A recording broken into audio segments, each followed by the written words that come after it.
quando nós falamos em salvação, Jesus, sangue de Jesus, existe uma grande agressividade contra a igreja evangélica, contra os salvos de Deus. Porque as pessoas são boas, são bem intencionadas, defendem até determinadas crenças, pensando que estão certas. Embora esteja errado, embora não tenha buscado o conhecimento da palavra de Deus, vive uma religião pragmática, né, de conceitos que colocam na sua vida. E a verdade absoluta é que na palavra de Deus nós só temos um mediador de uma nova e eterna aliança, que chama-se Jesus Cristo. E quando falamos em Jesus Cristo, vem a questão do sangue de Jesus, que iremos tratar durante essa temática, que é o elemento crucial, o elemento principal para a absorção dos pecados, para a salvação. Porque Deus escolheu o sangue, é um mistério dele. Mas foi exatamente o sangue de Jesus quem nos justificou. No Antigo Testamento nós vemos muitos sacrifícios de animais, de cordeiro, que eram imolados, de novilhos, de rolinhas, de pombos, para remissão do pecado, mas só fazia sujar o santuário, não justificava, apenas arremediava. É como quem tem uma peça de ferro, de aço que deu ferrugem, aí a pessoa vai e passa a tinta por cima, aparentemente está bom, mas daqui a pouco a ferrugem estoura de novo. Tem que rapar, tirar o ferrugem, aplicar o que é certo, aí tem. Trazendo isso para o âmbito espiritual, o sangue de Jesus é assim, o sangue de Jesus não esconde, não cobre pecado, mas justifica o pecado. Mas as pessoas confundem muito a mensagem de Deus com uma palavra chamada hagiografia. Não é geografia, não é hagiografia, né? A geografia são escritas que falam sobre os santos, supostos santos, a história deles, de todos os santos que tiveram na face da terra. E parece até bom, mas não agrega valor diante do reino de Deus, não salva. Sempre as pessoas, nunca vou parar de cansar, nunca vou ignorar essa mensagem, vai procurar alguém que justifique a dor, a causa perdida, que justifique a cegueira, que justifique a questão de determinadas enfermidades, de determinadas situações circunstanciais da vida. Circunstância tem ali um santo, alguém que vai ser um mediador na mente deles daquela situação. Porém, com o passar do tempo, não existe resolução de nada. Então, esses estudos, essas pesquisas dizendo que faz isso, é apenas uma utopia, uma quimera. Mas quando nós falamos de Jesus Cristo, né? De pedir o Pai, Ele dar-vos-á, digo melhor, batei, e abre-se-vos-á. Em nome de Jesus pedirão e serão respondidos. Em Jesus somos justificados. E agora vamos sair das filosofias humanas, vamos entrar na Bíblia Sagrada, lendo a primeira epístola de Pedro, capítulo 1, versículos 18 e 19. Vamos provar na palavra de Deus, não existe nada além nem aquém do que vou ler agora. 1 Pedro 1, 18 e 19. Sabendo que não foste comprado com coisas corruptíveis, com prata ou com ouro, que fosse resgatado da vossa maneira vã de viver, por tradição que recebeste dos vossos pais, mas com um precioso sangue de Jesus Cristo, como de um cordeiro imaculado e incontaminado. Então observe que é bem clara, é bem explícita a Bíblia, que nós somos resgatados no sangue de Jesus, saindo ali da tradição, dos ensinamentos da palavra de Deus que recebemos dos nossos pais. Então, com Jesus tudo, sem Jesus nada. Porém, a questão determinante dos conceitos comportamentais do âmbito espiritual, isso é da igreja, explicitamente falando, é que o diabo coloca as pessoas nas mais diversas tradições, mentiras, em particular aqui no nosso Brasil, do Iapoque ao Chuí, isso é do norte ao sul, do Amazonas, aqui Cabedelo, BR-230, nós podemos dizer que o Brasil é um país cristão, laico, tem a liberdade, mas que o cristianismo predomina. Mesmo que bandeiro, macumbeiro, espírita, o maçom, toda e qualquer religião que tenhamos aqui no nosso Brasil, no fundo eles professam, nós somos cristãos. Hoje nós temos muitos cristãos, crentes, né? Infelizmente, são dados reais, que crentes estão envolvidos dentro do espiritismo, dentro de essas linhas aí complexas do ocultismo, do esoterismo. Assim como nós temos também muitos católicos, que são católicos, mas vivem uma fé segundo Allan Kardec, vive segundo isso e aquilo. Não estou dizendo como uma crítica, mas mostrando que a base de formação teológica e espiritual do Brasil vem errado desde a colonização. O maior problema é que nós do Brasil vivemos uma cultura escravagista, tanto no âmbito político, no âmbito social, como no âmbito espiritual. Em todas as esferas nós somos escravos. Somos condicionados a viver ensinamentos mentirosos de Portugal, de uma Europa que ficou no tempo. Não que a Europa não tenha cultura, não tenha suas grandezas, mas falo da cultura colonial que foi imposta sobre a nossa nação, em cima de mentiras, e ainda hoje nós vivemos essa mentira. Vou falar dela no âmbito social, no âmbito político, e vou falar do espiritual.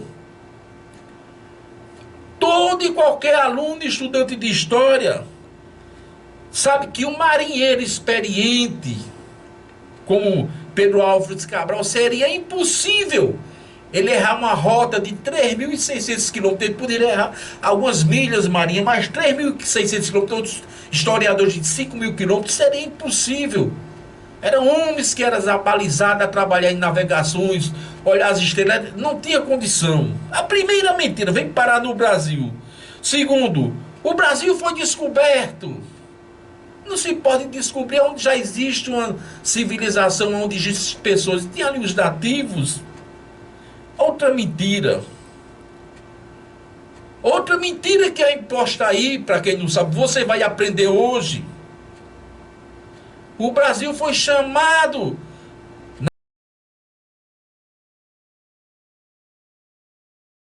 na colonização de Quinto dos Infernos por Portugal. Se você não sabe disso, pega o GPT, pega o Google e bota lá o que é Quinto dos Infernos, você vai ver. Foi um nome pejorativo dado por Portugal, porque o Brasil era a quinta colônia de Portugal. Então o que fizeram os portugueses? Coloca ali Quinto dos Infernos, porque vieram para aqui ladrões, sonegadores de impostos, pessoas envolvidas com o tráfico humano, apesar que Portugal fez muito tráfico de escravos da África, os espanhóis aqui para o Brasil. Pessoas que tinham problema com a justiça, então tem um jeito de pagar, vai colonizar o Brasil. Então, para que você não sabe, quando fala em Quinto dos Infernos, estão se referindo ao Brasil. Então observe que uma cultura social, política, não falo de administrativa atual, mas da nossa base de informação, veio errada desde o princípio. Recebemos aí esse nome de Quinto dos Infernos, a quinta colônia de Portugal. E algo que você não sabe vai aprender hoje. Recebemos o nome de brasileiro. Parece bom, mas de certa forma não é bom não. Porque tinha um pau-brasil, precisava de pessoas para o corte, para o beneficiamento, para botar nas grandes navegações e levar para Portugal. Então esse eiro era um pejorativo, era uma maneira desprezível. Observa bem. As pessoas dizem mesmo assim, eu nunca vi alguém sendo mediqueiro, sendo advogadeiro. Não é médico, é advogado. Juizeiro não é juiz. Eu nunca vi ninguém ser chamado de professorzeiro, de forma alguma. Mas colocaram num grupo. Pedreiro, relojoeiro, carpinteiro. Observe que esse sufixo eiro Se a gente observar direitinho, ele traz um pejorativo. Não que essas profissões sejam desprezíveis, mas porque são profissões assim de pessoas mais simples. E no erro, se a gente for fazer uma ligeira reflexão, vai vir o maconheiro, o fofoqueiro, o namoradeiro, que é o rapá, não vou dizer que estou no rádio, né? Rapá, aquela pessoa que faz coisas erradas, termininheiro. Então observe o quanto mediocridade foi imposta à nossa nação, e as pessoas pensam que é tudo bem. Então, brasileiro quer dizer aquele qualquer ali, o cortador de madeira, o lenhador, usava uma questão desprezível. Então nunca houve consideração no âmbito social, no âmbito político, que foi fundamentado no nosso Brasil. Alguém quando tem uma moto, chama-se, todos esses camaradas aqui andam de moto grande, ricos, doutores, chama-se motociclista. Mas nós que somos pobres, que trabalhamos de mototaxista, é motoqueiro. Aquele que sai lá no diário, motoqueiro estava andando no grau, não diz motociclista não, é motoqueiro. Então, observe o quanto nós somos escravizados desse âmbito social e seguimos com a maior naturalidade, como se nada tivesse acontecido. Isso foi o lado social. Se fosse falar, teria mais e mais coisas sobre um grito de independência, que na verdade continuamos escravos, dependentes de um sistema governamental que não está preocupado com você, mas com a sua participação, com o seu imposto, com a sua contribuição. Mas como não tem tempo para a gente ir no âmbito social, vamos agora para o âmbito espiritual. O que aconteceu conosco?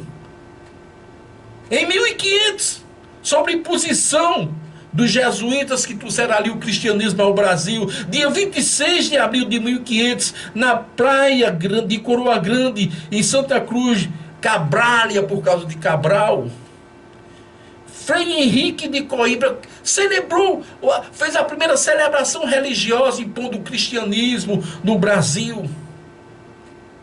Pareceu algo bom.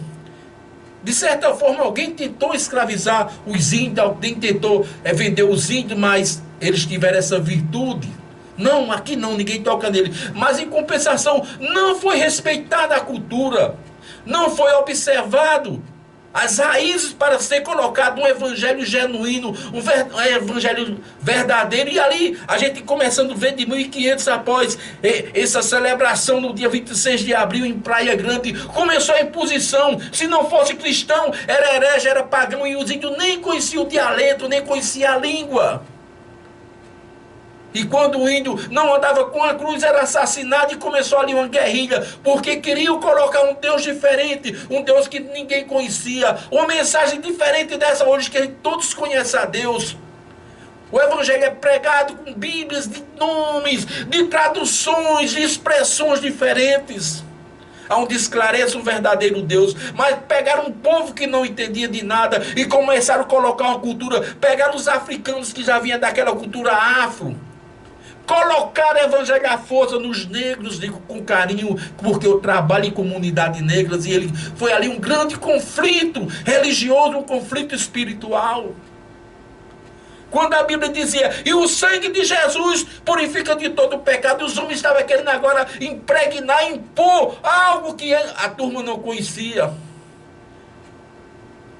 Aí lá da Quibanda suja, um banda brasileiro, junta os elementos, os ritos da Bíblia, os ritos da Igreja Católica, coloca no sincretismo dentro do culto africano para amenizar. E muitas mortes. Um evangelho sem poder, um evangelho sem entendimento, um evangelho sem vida, o qual vem chegando aos dias atuais sem imposição, sem autoridade. Quer saber, você que não é evangélico? Quer saber o que é ser salvo? Quer saber o que é ser crente? Aceite Jesus para você ver a sua perseguição, você ser desprezado no trabalho, você ser discriminado muitas vezes pelas autoridades que deveria agradecer a sua parcela de contribuição pelo bem maior da humanidade, mas não pensa como eu, não fala como eu. Eles dizem que então a gente vai ter que execrar. No livro de Zacarias, capítulo 4, versículo 6 diz: respondeu-me dizendo, esta é a palavra do Senhor a Zorobabel. Até a gaguejar, nós ficamos tão emocionados, tão comovidos, tão constrangidos diante de tantas injustiças espirituais, que a gente fica assim, tomando fôlego para falar essa palavra.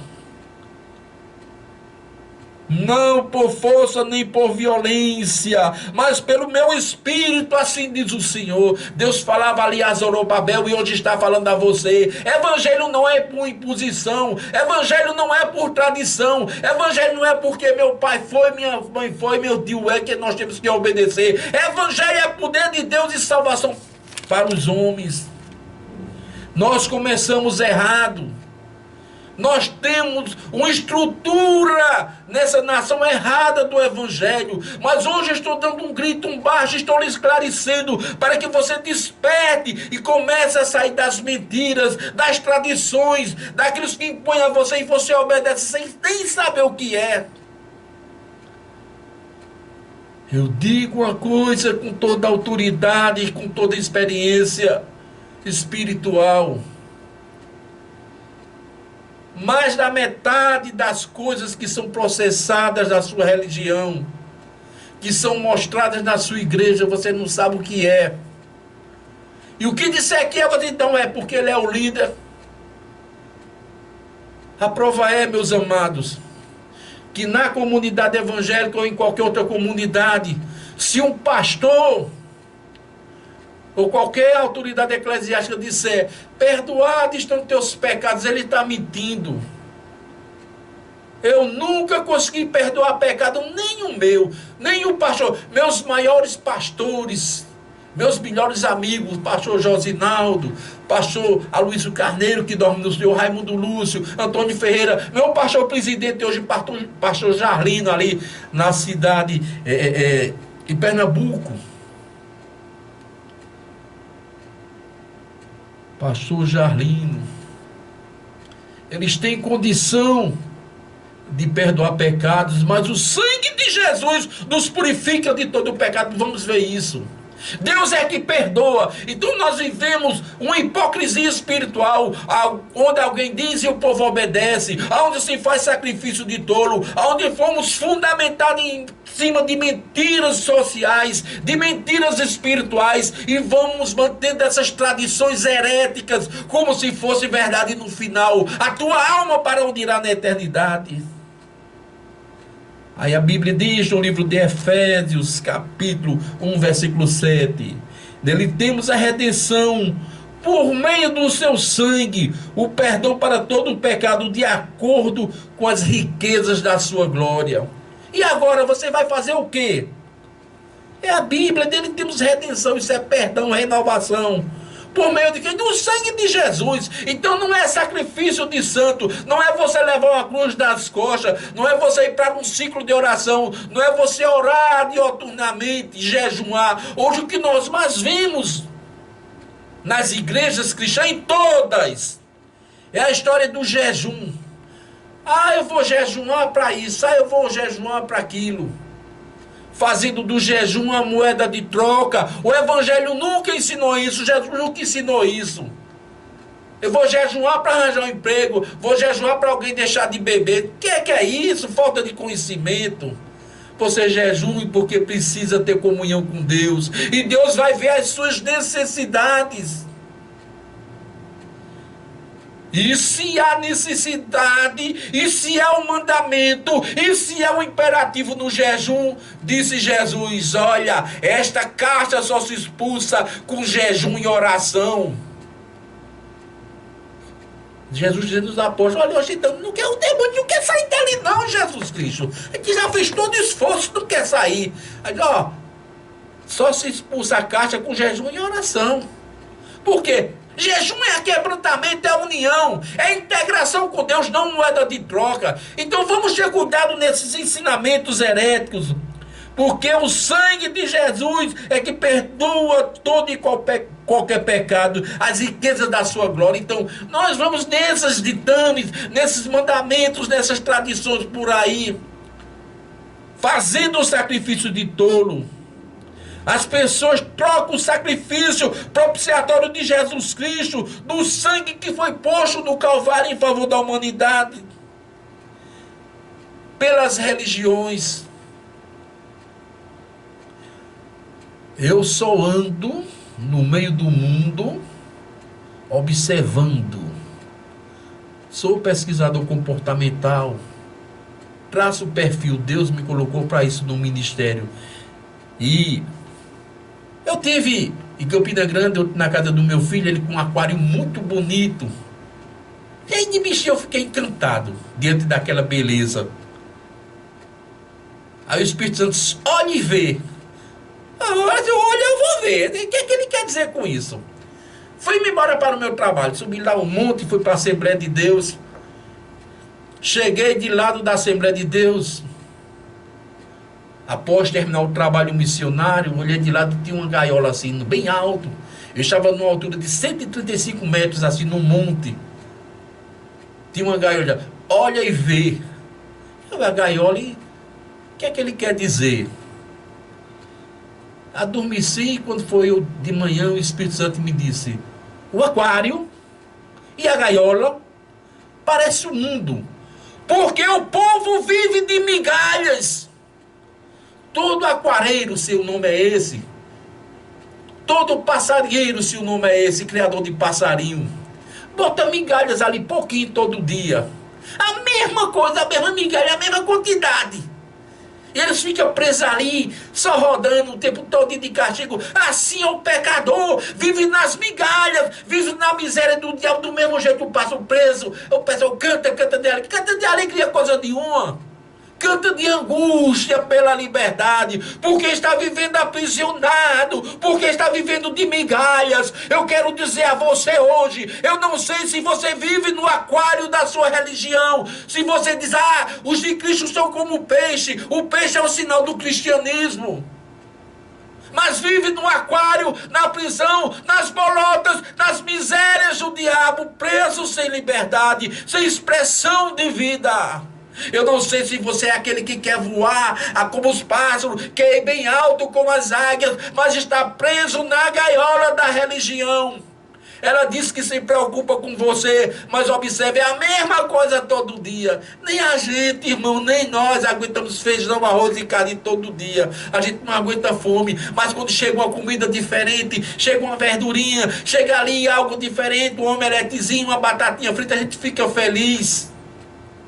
Mas numa gaiola a mesma coisa, peixe, paísco, às vezes um pedaço de jiló amargo, bota um pedaço aí da flor do cardeiro para o animal. As migalhas, o que nós estamos precisando é sair desse aquário da ignorância da religião. O que a gente precisamos é romper as cadeias, quebrar essa gaiola que o diabo nos aprisiona, tentando enganar, tentando dizer que tudo está bem quando nós somos prisioneiros. Então é tempo da gente clamar pelo sangue de Jesus para que ele desça na nossa vida, ele desça no nosso lar, na nossa família e cause restauração. Você precisa de restauração, você precisa de renovação, você precisa de Jesus Cristo. Esqueça tudo que você aprendeu, esqueça tudo que você viu, esqueça tudo que lhe liga à religião. E possa dizer, quem está em Cristo, nova criatura é. As coisas velhas se passaram, eis que tudo se fez novo. Está em 1 Coríntios 5,17. Que você possa dizer, eu e a minha casa servirmos ao Senhor, como está imposto na Bíblia. Será que você pode dizer que serve a Cristo?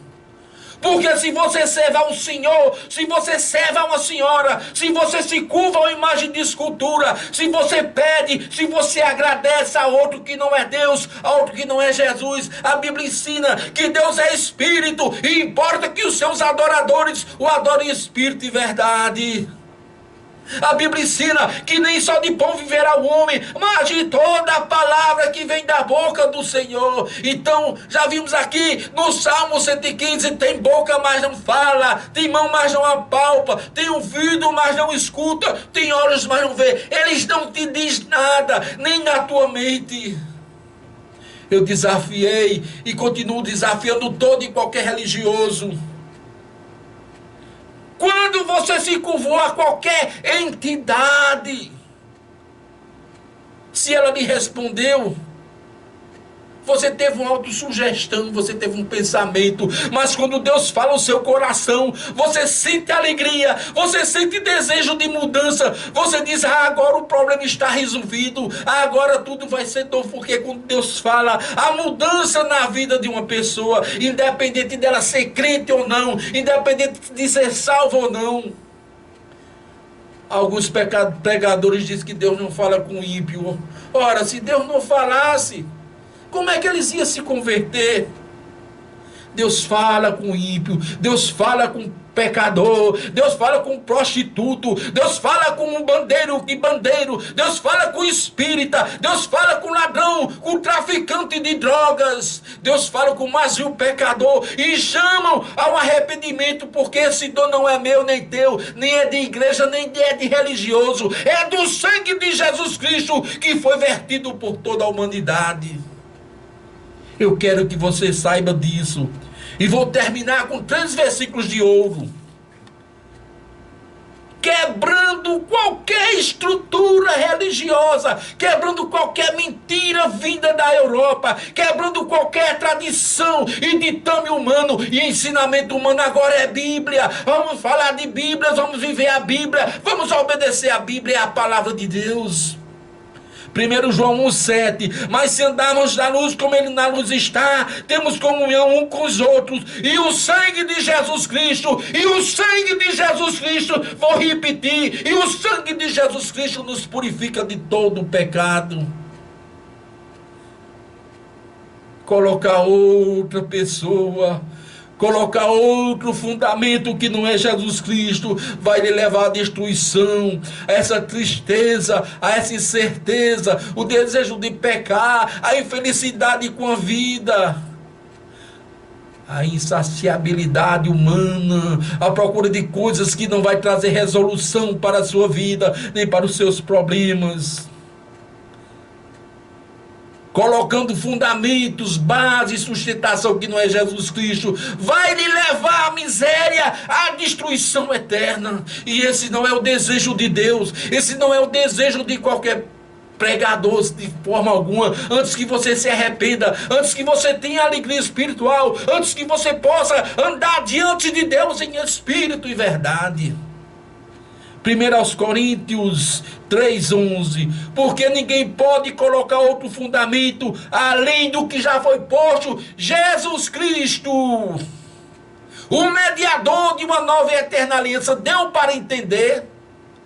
Você não pode pôr outro fundamento, você vai se condenar, você vai se queimar eternamente, você vai ser infeliz nessa vida. Terminando, a hora é chegada, aos Romanos 5:9. Logo, muito mais agora, temos sido justificados no Santo, segundo a sua graça. Então, o que é o santo? O que é que nós somos justificados? Jesus Cristo. Somos justificados, houve aqui um vacilo, somos justificados pelo seu sangue de Jesus Cristo. Troquei santo por sangue por santo. Então, quem justifica é o sangue de Jesus Cristo, meus amados.